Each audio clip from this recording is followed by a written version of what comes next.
सास, बहू और ताबीज। सुप्रिया का रोज किसी न किसी बात पर अपनी बहू तारा से झगड़ा होता ही रहता। दोनों स्वभाव से जिद्दी और अड़ियल थे। दोनों में से कोई भी एक दूसरे के आगे झुकना नहीं चाहता था। फिर एक दिन, तारा कहाँ मर गई थी तू अभी तक? सुबह से शाम हो गई, घर में इतना काम पड़ा है, ये सब छोड़कर कहाँ मौज मस्ती करने गई थी? आपके घर के सारे काम करने का मैंने ठेका नहीं ले रखा। आप भी तो अपने दोस्तों के साथ किटी पार्टी करने जाती हैं, तब तो मैं आपको नहीं टोकती। अरे मैं तेरी सास हूँ, तू मेरी सास नहीं है। सास है तो क्या मुझे चैन की सांस नहीं लेने देंगी आप? बहुत जबान चलने लगी है तेरी आजकल। आने दे मेरे बेटे को घर पर, फिर देख तेरी कैसे क्लास लगवाती हूँ। आपके पास और काम ही क्या है? बाहर पड़ोसियों से मेरी बुराई करना और घर में पति से। हाँ तो अब तेरा काम भी तो ऐसे ही होते हैं ना। तारीफ के लायक कोई भी काम किया है तूने आज तक? बस जुबान चलवा लो, कैंची से भी तेज चलती रहती है। सिर्फ जुबान ही नहीं, हाथ पैर भी चलते हैं, जिनकी वजह से आपको घर में इतनी सफाई देखने को मिलती है, वरना आपको तो अपनी किटी पार्टियों से फुर्सत नहीं मिलती। तो कहना क्या चाहती है? घर का क्या सारा काम तू खुद अकेला करती है? तो और क्या नौकरानी करती है? इसी तरह तारा और सुप्रिया में आए दिन लड़ाई होती। दोनों के दिन की शुरुआत ही एक दूसरे से लड़कर शुरू होती और लड़कर ही खत्म होती, मानो ये अब उनकी दिनचर्या का हिस्सा बन चुकी हो। शाम को तारा का पति वैभव घर आता है। वैभव को देखते ही उसकी माँ सुप्रिया उसके पास आती है और कहती है, बेटा वैभव, अच्छा हुआ जो तू आज जल्दी घर आ गया। देख ना तेरी बीवी सुबह से मुझसे लड़ी जा रही है। माँ की बातें सुनकर वैभव तारा को जोर जोर से आवाजें देने लगता है। क्या हुआ जी, इतना चीख क्यों रहे हो? तारा, तुमने आज फिर माँ से लड़ाई की? अरे लड़ाई मैंने नहीं की, शुरुआत पहले इन्होंने की थी। समझा दीजिए अपनी माँ को। मुझे कहीं भी आते जाते टाइम टोके नहीं, वरना मैं अपना सामान बांधकर मायके चली जाऊंगी। इतना कहकर तारा वहां से चली जाती है। ये सब क्या चल रहा है माँ? किसी दिन मैं आप लोगों के चक्कर में जरूर पागल हो जाऊंगा। आप लोग कभी प्यार से क्यों नहीं रहते? अरे वो हमेशा मेरी बातों का उल्टा जवाब देती है बेटा। अब तू ही बता मैं क्या करूं? तो आप उसे ताने मारती ही क्यों है माँ? वाह बेटा वाह, तुझे मेरे ताने दिखते हैं, उसका बात करने का तरीका नहीं दिखता। देखा नहीं वो किस तरह से बात करती है मुझसे। मुझे माफ कीजिए माँ, मुझे आप दोनों के बीच में पड़ना ही नहीं है। आप दोनों ही एक जैसे हो। इतना कहकर वैभव वहां से चला जाता है। वैभव के जाने के बाद सुप्रिया सोच में पड़ जाती है। धीरे धीरे समय बीतने लगता है और एक दिन सुप्रिया को पता चलता है कि उनके गांव में एक महात्मा ठहरे हुए हैं जो वशीकरण करना जानते हैं। तो सुप्रिया भागते हुए उन बाबा का पता ढूंढने निकल पड़ती है। इस बात की खबर जैसे ही तारा को चलती है, वो भी उस बाबा की खोज में निकल पड़ती है। अगले दिन सुबह, आज तारा और सुप्रिया दोनों ही बहुत अच्छे मूड में होती है। ना सुप्रिया तारा को देखकर कोई ताना मारती है, ना तारा अपनी सास से बेवजह उलझती है। दोनों मिल बांट कर रसोई में काम करती हैं। भाई तारा, जरा मुझे वो चाय पत्ती पकड़ाना। ये लीजिए माँ जी, क्या आप मेरे लिए भी चाय बना देंगी? अरे हाँ हाँ, क्यों नहीं। इसी तरह दिन बीतते हैं और दोनों का रिश्ता भी निखरने लगता है। ऐसे ही देखते 3 महीने बीत जाते हैं। आजकल ये मैं क्या देख रहा हूँ? अचानक आप दोनों के बीच इतना प्यार कैसे हो गया? एक दिन था जब कभी माँ आप तारा को ताने देते देते नहीं थकती थी, और तारा, तुम पहले तो कितना उलझती थी माँ से, तो अब ये अचानक क्या हो गया आप दोनों को? अरे यह सब तो एक बाबा का कमाल है, जिसने मुझे ये ताबीज दिया था। सुप्रिया के हाथ में बंधा ताबीज देखकर तारा चौंक जाती है।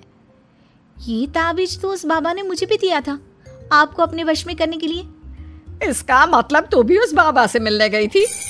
आपकी हरकतों की वजह से ही मुझे जाना पड़ा था। ये सब क्या चल रहा है? मुझे तो आप लोगों की कोई भी बात समझ में नहीं आ रही। सुप्रिया वैभव को सारी बात बताते हुए कहती है, अरे जैसे ही मुझे पता चला कि हमारे गांव में जाने माने तांत्रिक बाबा आए हुए हैं जो वशीकरण करना जानते हैं, तो मैं बिना देरी किए उनके पास चली गई और बहू को अपने वश में करने की इच्छा उनके सामने रखी, जिससे ये मेरी हर बात माने। बाबा, मैं अपनी बहू से बहुत दुखी हो चुकी हूँ। वो मेरी एक बात नहीं मानती। आप कुछ ऐसा कीजिए बाबा जिससे मेरी बहू मेरी हर बात मानने लगे। पहले आप मुझे अच्छे से बताइए, आपको अपनी बहू से आखिर परेशानी क्या है? बाबा वो मुझसे कभी प्यार से बात नहीं करती। मैं उसे एक बात सुनाती हूँ तो वो पलट कर 4 बातें सुनाती है। आप कुछ ऐसा कीजिए ना जिससे मेरी बहू सारी बातें मानने लगे। बाबा सुप्रिया की बातों को ध्यान से सुनते हैं और उसके बाद सुप्रिया को एक काले रंग का ताबीज देते हुए कहते हैं, ये ताबीज तुम्हें अपने गले में पहनना है और जब तक मैं ना कहूँ तब तक इसे उतारना मत। तो क्या इस ताबीज की मदद से मेरी बहू मेरे वश में हो जाएगी? सिर्फ वश में ही नहीं, इस ताबीज के कारण तुम्हारी बहू तुम्हारे आगे पीछे भी घूमने लगेगी। लेकिन बस तुम्हें कुछ काम करने होंगे। कैसा काम बाबा जी? तुम्हें अपनी जुबान पर काबू रखना होगा। उससे जो भी काम करवाना हो हमेशा प्यार से बात करनी होगी। धीरे धीरे वो तुम्हारी मुट्ठी में आ जाएगी। अरे ठीक है बाबा जी, जैसा आप कहेंगे ठीक मैं वैसा ही करूंगी। तारा ये सब सुनकर चौंक जाती है। ऐसा ही कुछ तो मेरे साथ भी हुआ था जब मैं उस बाबा से मिलने गई थी। बाबा जी, मैं अपनी सास से बहुत तंग आ चुकी हूँ। वो हर रोज़ किसी न किसी बहाने मुझसे लड़ती रहती हैं। आप प्लीज़ कुछ ऐसा करिए ना जिससे मेरी सास सुधर जाए और मुझे बेवजह टोकना बंद कर दे। तारा की ये बातें सुनकर पहले तो बाबा सोच में पड़ जाते हैं। उसके बाद वो तारा को भी काले रंग का ताबीज पकड़ाते हुए कहते हैं, ये लो बिटिया, इसे अपने गले में पहन लो और जब तक मैं तुम्हें इसे उतारने के लिए ना बोलूं तब तक इसे उतारना नहीं। इस ताबीज को पहनने से तुम्हारी सास तुमसे प्यार करने लगेगी और दिन रात तुम्हारे आगे पीछे घूमेगी। ये सुनकर तारा बेहद खुश हो जाती है। बाबा, इस ताबीज का असर कब तक होगा? अगर तुमने मेरी सारी बातें मानी तो इस ताबीज का असर तुम्हें 2 दिन बाद ही दिखने लगेगा। उसके लिए सबसे पहले तुम्हें अपनी सास को इज्जत देनी होगी, उनके साथ प्यार से बर्ताव करना होगा और अगर कोई भी काम भी करवाना हो तो प्यार से ही बात करनी होगी। फिर देखना वो कैसे तुम्हारे इशारों पर नाचती है। ठीक है बाबा जी, जैसा आपने कहा है मैं ठीक वैसा ही करूँगी। इसका मतलब उस बाबा ने हम दोनों को एक जैसे ताबीज देकर पागल बना दिया। जरूर कोई ढोंगी बाबा होगा। इतने में ही बाबा भी उनके घर पहुंच जाते हैं और मुस्कुराते हुए उनकी ओर आते हैं और उनसे उनके हालचाल पूछते हुए कहते हैं, ताबीज का असर हुआ या नहीं? बाबा जी, आपने हमें एक ही जैसा ताबीज देकर पागल बनाया है। ऐसा कैसे? ताबीज ने अपना काम तो पूरा ही किया है। आप दोनों को देखकर लगता तो नहीं कि अब भी आप लोगों के बीच कोई खटपट है। खटपट तो नहीं है बाबा जी। अब तो मेरी बहू मेरी हर छोटी बड़ी ज़रूरतों का ख्याल रखती है, मेरी सेवा करती है। हाँ, वैसे अब तो मम्मी जी मुझे ताने भी नहीं देती और ना ही कहीं आने जाने में टोकती हैं।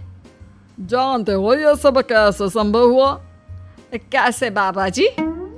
यह सब तुम दोनों के कारण ही संभव हुआ है। मैंने जो ताबीज दिया था वो सिर्फ एक धागा ही था।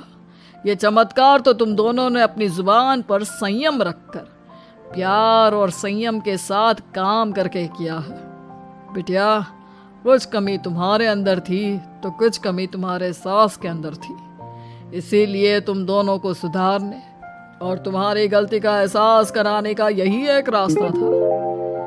बाबा की ये सारी बातें सुनकर सुप्रिया और तारा एक दूसरे की ओर देखने लगते हैं। अब उन दोनों को अपनी गलती का एहसास होता है। शायद आप सही कह रहे हैं बाबा। मैंने कभी अपनी बहू को समझने की कोशिश ही नहीं की। मैंने भी तो कभी आपकी उम्र और ओहदे का लिहाज नहीं किया और जो जब मन में आया बोलती चली गई।